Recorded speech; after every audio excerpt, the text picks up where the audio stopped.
अस्सलामुअलैकुम, welcome back to innovate IT zone. आज के इस वीडियो लेक्चर के अंदर हम लोग डिस्कस करेंगे अपने आउटलाइन के नेक्स्ट टॉपिक को, जो कि है कंट्रोल स्ट्रक्चर्स। ठीक है, अब कंट्रोल स्ट्रक्चर के बारे में तो हम लोग अपने इंटर से पढ़ते आ रहे हैं कि इसके अंदर हमारे पास कौन कौन से टॉपिक्स इंक्लूड्स होते हैं। सबसे पहले आ जाता है हमारे पास डिसीजन मेकिंग, जिसमें हमारे पास कौन कौन सी आ जाती है, कुछ कंडीशंस आ जाती हैं। डिसीजंस का मतलब होता है कुछ कंडीशंस को सेटिस्फाई करना होता है। जब हमारे पास फ्लो ऑफ एग्जीक्यूशन कंट्रोल नहीं हो पाता, तब हम लोग कुछ चीज़ें यूज़ करते हैं, जैसे डिसीजन मेकिंग हो गया, उसके बाद लूपिंग स्ट्रक्चर हो गया, उसके बाद हमारे पास ब्रांचिंग स्टेटमेंट आ गई। ठीक है, लूपिंग और ब्रांचिंग। अगर बात करती हूँ डिसीजन मेकिंग की, तो इसके अंदर हमारे पास इफ़ कंडीशन आ जाती है, इसके अलावा इफ़ एल्स आ जाती है, इफ़ एल्स इफ़ और स्विच आ जाते हैं। ठीक है, उसके बाद लूप की बात करें तो इसमें 3 तरह की लूप्स हम पढ़ते हैं। एक हम पढ़ते हैं फॉर लूप, एक हम पढ़ते हैं डू वाइल लूप और एक पढ़ते हैं वाइल लूप। फिर हमारे पास ब्रांचिंग स्टेटमेंट आते हैं, जिसमें हम लोग फॉर लूप और इन दोनों को मिलाकर, और फिर उसके अंदर हम लोग एक ब्रेक स्टेटमेंट और एक हम लोग कंटिन्यू स्टेटमेंट का यूज़ करते हैं। तो ये हम लोग चूँकि पहले भी डिस्कस कर चुके हैं अपने प्रोग्रामिंग फंडामेंटल से ही कंट्रोल स्ट्रक्चर्स के, बल्कि अलग से एक चैप्टर हम लोग इसके बारे में डिस्कस करते हैं। तो आज हम लोग सिंपल सी एग्जांपल से ही हम लोग इनको पूरे तरीके से समझेंगे। तो हम लोग चलते हैं सबसे पहले डिसीजन मेकिंग को अंडरस्टैंड करने। तो चलिए, हम लोग अपने सबलाइन पर आ चुके हैं और यहाँ पर हम लोग सिंपल जो है ना, सबसे पहले इफ़ की कंडीशन को सेटिस्फाई करेंगे। तो उसके लिए हमें क्या करना पड़ेगा, हमें एक क्लास बनानी पड़ेगी। फॉर एग्जांपल मैं उसका नाम लिख देती हूँ डिसीजन मेकिंग। ठीक है, डी मेक कर देती हूँ। तो डी मेक मतलब डिसीजन मेकिंग। ठीक है, आप लोग कोई भी नाम रख सकते हो, कोई ऐसा नाम जो आपको अच्छा लगता हो। अब मैं कंट्रोल एस करके इसको सेव कर लूँगी। आप लोगों ने देखा होगा कि मैं हर वीडियो में इसको सेव करके ही रन करती हूँ, ताकि हमारे जो कुछ ऐसे फीचर्स होते हैं जो हमें ऑटोमेटिकली प्रोवाइड किए जाते हैं। जैसे मैं यहाँ पे मेन लिखती हूँ तो मेरे पास ये ऑटोमेटिकली आ जाता है। तो इफ़ में हम लोग सबसे पहले इफ़ कंडीशन की बात करेंगे। तो इफ़ कंडीशन में जो हम ब्लॉक ऑफ कोड लिखते हैं, वो सिर्फ तब एग्जीक्यूट होता है जब हमारे पास कंडीशन ट्रू होती है। ठीक है, और इफ़ एल्स हमारे पास तब एग्जीक्यूट होता है जब हमारे पास चांस हो कि अगर ये कंडीशन ट्रू नहीं होती तो हमारे पास एल्स वाला पार्ट यानी कि फॉल्स वाला पार्ट चल जाए। और इफ़ एल्स इफ़ में जब हमारे पास मल्टीपल कंडीशंस आती हैं और हम लोग थोड़ा कॉम्प्लेक्स हो जाते हैं कि अगर ठीक है, इसमें मार्क्स की एग्जांपल लेकर करेंगे, आपको जब प्रोग्राम करके दिखाऊंगी इजीली हो जाएगा। उसके बाद स्विच में हम लोग कुछ केसेस का यूज़ करते हैं। हमें एक इनपुट गिवन होती है और हम देखते हैं कि किस केस में जाके मुझे वो इनपुट मिलेगी। ठीक है, क्योंकि वो सिर्फ उसी केस के अलावा कोई और ब्लॉक ऑफ कोड को वो रन ही नहीं करेगा। जैसे ही उसे उस केस पे आउटपुट मिल जाती है तो वो बाकी सब चीज़ों को ब्रेक कर देता है। ठीक है, तो चलिए इफ़ में हम लोग सबसे पहले क्या करते हैं, हम लोग जो है एक इंटीजर ले लेते हैं। फॉर एग्जांपल मैंने ले लिया है एज के नाम से। तो फॉर एग्जांपल यहाँ पे मैंने रखा एज को 18।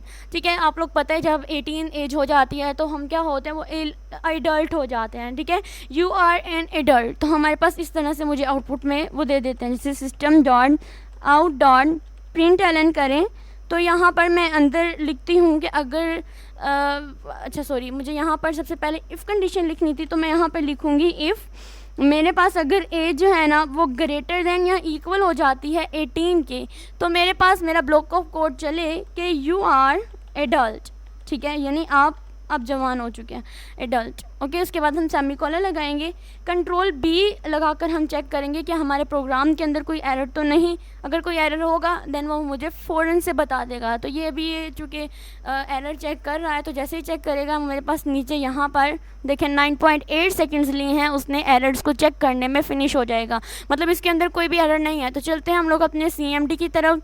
CMD में आप लोगों ने फिर से बता रही हूँ कि इसको रन एज एडमिनिस्ट्रेटर ओपन नहीं करना, आपने सिंपल सा ओपन करना है। यहाँ पर लिखना है CD डेस्कटॉप। उसके बाद मैंने फिर बताया था कि मेरा एक ही फोल्डर है जो मैं हर वीडियो के लिए यूज़ कर रही हूँ। आप चाहे तो फोल्डर के बगैर भी कर सकते हैं। CD प्रेक के नाम के फोल्डर पे चली गई। उसके बाद जावा सी और मेरी क्लास का नाम था डिसीजन मेकिंग। ठीक है, डी मेक लिखा डॉट जावा।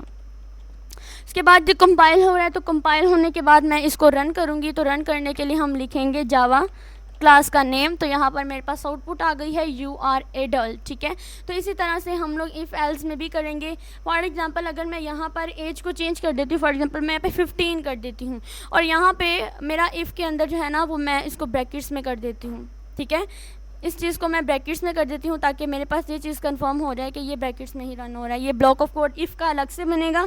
फिर मैं एल्स पार्ट चलाऊँगी और उसमें मैं एक आउटपुट दे दूँगी। जैसे मैं यहाँ पर इस चीज़ को कॉपी कर लेती हूँ और यहाँ पर पेस्ट कर दूँगी और यहाँ पर लिखूँगी यू आर नॉट एडल्ट। ठीक है, यानी अब आप अभी जवान नहीं हुए, यू आर नॉट एडल्ट। तो देखिए इसमें क्या होगा, सबसे पहले तो मेरे पास मेरा ये इफ़ वाली कंडीशन को वो चेक करेगा, ठीक है, यानी 15 जो है वो अंदर गया, तो क्या 15 18 के बराबर या ग्रेटर है? नहीं। इसका मतलब मेरा ये वाला चीज़ जो है, ये पोर्शन ये नहीं चलेगा, बल्कि ये सीधा एल्स पर जाएगा। जो फॉल्स वाली कंडीशन होती है ना एल्स के ऊपर, वो जाके मेरे पास एग्जीक्यूट हो जाती है, ठीक है। अब इसको मैं कंट्रोल बी जो है वो करके चेक करेंगे हम लोग, इसके अंदर कोई एरर तो नहीं, अदरवाइज़ कोई एरर नहीं होगा। हम क्या करेंगे, अपने सिंपल तरीके से हम अपने CMD को ओपन करेंगे, डेस्कटॉप पर जाएंगे, उसके बाद हम लोग जो है अपने वो फोल्डर के अंदर जाएंगे, देन जावा सी डिसीजन मेकिंग डॉट जावा, ठीक है, क्लास का नेम डॉट जावा, इसको कंपाइल होने देते हैं। अब हम इसको रन करेंगे जावा जी में, ठीक है। उसके बाद देखें यू आर एडल्ट, एक सेकेंड, अच्छा यहाँ पर देखें उसने मुझे फॉल्ट आंसर दिया है, यू आर एडल्ट। क्यों दिया है? क्यों? इस वजह से क्योंकि ना तो मैंने इसके अंदर एरर चेक किया था और ना ही मैंने इसको दोबारा से कंट्रोल एस करके सेव किया था। जब तक देखो मैंने यहाँ पर एक मिस्टेक की है कि मैंने ये इफ़ वाले कंडीशन में जब मैंने एल्स वाले को ऐड किया तो मैंने इस एल्स वाले को दोबारा से कंट्रोल एस करके सेव ही नहीं किया, ठीक है। जैसे ही मैं कंट्रोल एस करके इसको दोबारा से सेव करूँगी, देन कंट्रोल बी करके मैं इसके अंदर दोबारा से एरर चेक करूँगी। अब मेरे पास कोई एरर नहीं आया, तो मतलब आप लोगों ने ये बात नोट की कि जब तक मैं सेव दोबारा से कंट्रोल एस प्रेस करके अगर मैंने सेम उसी फाइल के अंदर मॉडिफिकेशन करनी है, क्योंकि मेन बात आपने अब यहाँ पर ये याद रखनी है। समटाइम बच्चे बहुत कंफ्यूज हो जाते हैं कि हमने तो अब इसके अंदर एक और ब्लॉक ऑफ कोड लिखा है, वो एग्जीक्यूट क्यों नहीं हुआ, पुराने वाला ही क्यों एग्जीक्यूट हो रहा है, जबकि हमारे पास जो आउटपुट आ रही है वो भी बिल्कुल गलत आ रही है। तो ये सिर्फ इस वजह से होता है कि आप लोगों ने दोबारा से उसको सेव नहीं किया होता। मैंने सिंपल कंट्रोल एस किया तो ये यहाँ पर मॉडिफिकेशन थी, वो दोबारा से इसके अंदर सेव होगी। दैन मैंने कंट्रोल भी करके इसके अंदर से ये एरर चेक किया, देन इसके अंदर कोई भी एरर नहीं आया था, ठीक है। अब हम दोबारा से देखते हैं, CMD पर जाते हैं और इसको हम लोग कंपाइल एंड रन करके देखते हैं, ठीक है। सिंपल तरीके से हम जाएंगे CD डेस्कटॉप, CD प्रैक्टिस, उसके बाद जावा सी, फिर decision making dot Java, then ये हमारे पास कंपाइल हो रहा है। उसके बाद मेरे पास आ जाएगा जावा जी में, ठीक है। अब देखें, अब मेरे पास उसने बिल्कुल करेक्ट आंसर दिया, यू आर नॉट एडल्ट। तो बेसिकली यहाँ पर आप लोगों को एरर बताने का मकसद यही है कि आप लोग अगर सेव यहाँ तक कि आप लोग सेव नहीं करते तब भी आपके एरर्स जो हैं वो आ सकते हैं, ठीक है। अब हम एक और करेंगे प्रोग्राम इफ़ एल्स इफ़ का, ठीक है, और थोड़े से टाइम में ही, ताकि हमारा जो है ना ये 3 चीज़ें क्लियर हो जाए, हम नेक्स्ट में स्विच स्टेटमेंट्स को भी रन कर सकें, ठीक है। तो अब हम लोग क्या करते हैं, इसके अंदर हम लोग टोटली मॉडिफिकेशन कर देते हैं। यहाँ पर मैं एक ले लेती हूँ मार्क्स के नाम से एक वेरिएबल ले लेती हूँ और इसके अंदर जो है वो मार्क्स स्टोर करा देती हूँ, फॉर एग्जांपल 70 स्टोर करा देती हूँ। इसमें मैं इफ़ कंडीशन लगाऊंगी। इफ़ कंडीशन में क्या लगाऊंगी कि अगर मेरे मार्क्स ग्रेटर देन या इक्वल आ जाते हैं मेरे 85 से, तो मेरे पास वो मुझे आउटपुट में क्या देगा, system dot out dot println. मैं आपको ये कोड पूरा लिख कर दिखाती हूँ, ठीक है, क्योंकि मैं इसको 10 मिनट्स के अंदर ही कंप्लीट करना चाहती हूँ, ठीक है। मैंने इसको दोबारा से यहीं पे कॉपी कर लिया। अगर मैं यहाँ पर लिखती हूँ कि मेरे पास जो है ग्रेटर दैन होते हैं, अगर मेरे पास 70 से ग्रेटर दैन होते हैं, तो मैं क्या लिखूँगी कि मेरे पास क्या आंसर आना चाहिए, ग्रेड बी आना चाहिए, ठीक है। उसके बाद मैं यहाँ पर एक और जो है वो एल्स इफ ऐड कर देती हूँ कि अगर मेरे पास मार्क्स जो है ना वो मेरे पास 60 से अबव हों, तो मेरे पास जो ग्रेड आएगा ना वो यहाँ पर चेंज हो जाएगा, वो C आ जाएगा, ठीक है।